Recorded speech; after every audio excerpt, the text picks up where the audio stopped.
When your Social Security arrives by direct deposit, it feels safe.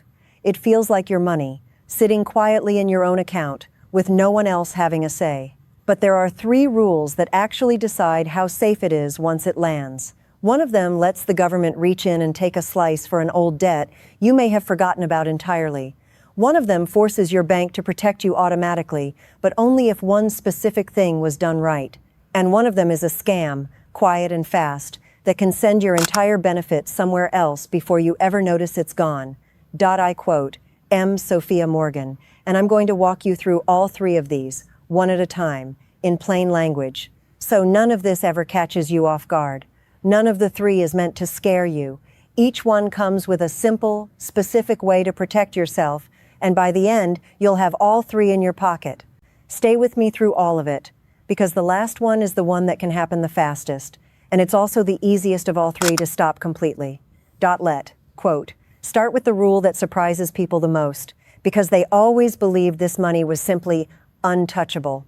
If you owe an old debt to a government agency, and I don't mean your regular yearly taxes, I mean something like a federal student loan from decades ago, or a benefit that was accidentally overpaid to you years back, the government is legally allowed to take a portion of your monthly Social Security to collect it. They do it quietly, through a system built specifically for this, and your payment simply arrives smaller one month. Often with no clear warning, most people would actually understand. Picture a retired mechanic who took out a small federal loan decades ago, back when his kids were still young, and had long assumed it had simply faded away with time. It hadn't. One month, his benefit arrived noticeably lighter than usual, and after several worried phone calls, he finally learned the truth. That old loan had never actually been closed, and now a portion of every payment was being withheld to settle it. Nobody had ever sent him a warning, he understood. That's the part that's genuinely unfair about how this works, and exactly why I'm telling you now, so it's never a mystery if it ever happens to you. But here's the part the government is legally required to follow, and the part I want you to hold on to. The law says they cannot take everything.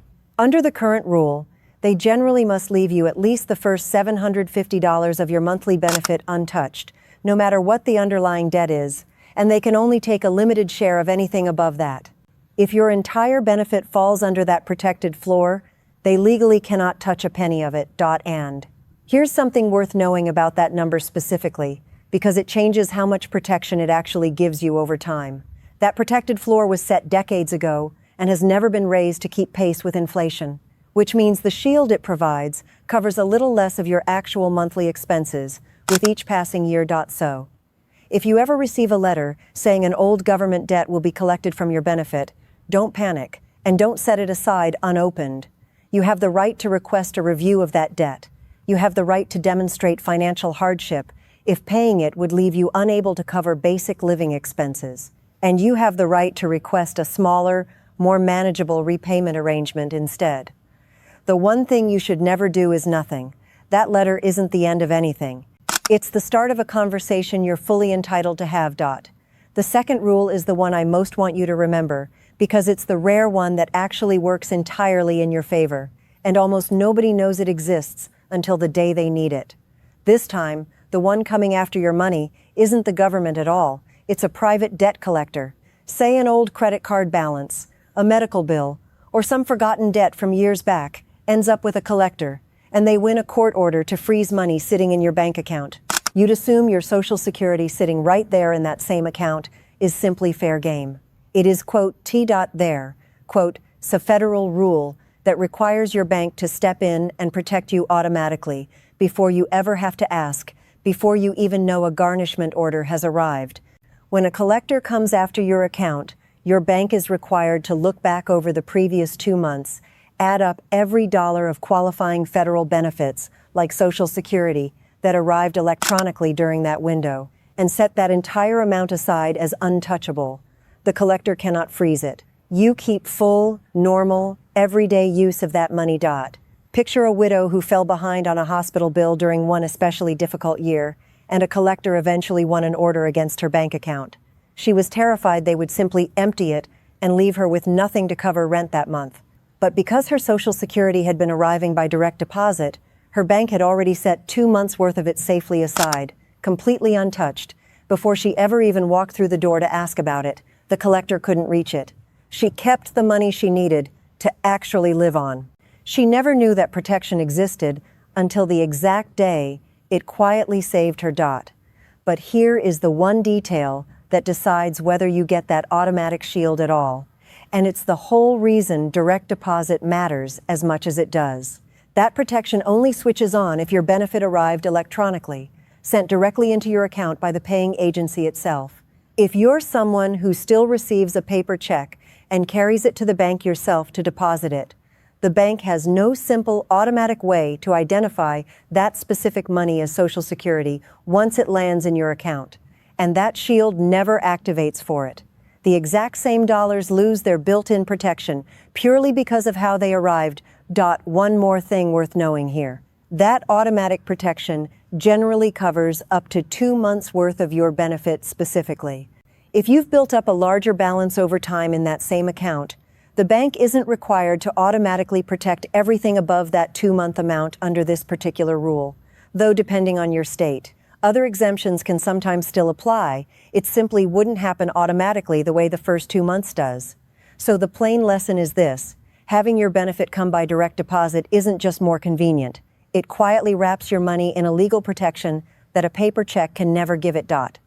The third rule is really a warning, because the fastest way to actually lose your Social Security isn't the government, and it isn't a debt collector either. It's a thief, and the way they do it now is chillingly simple.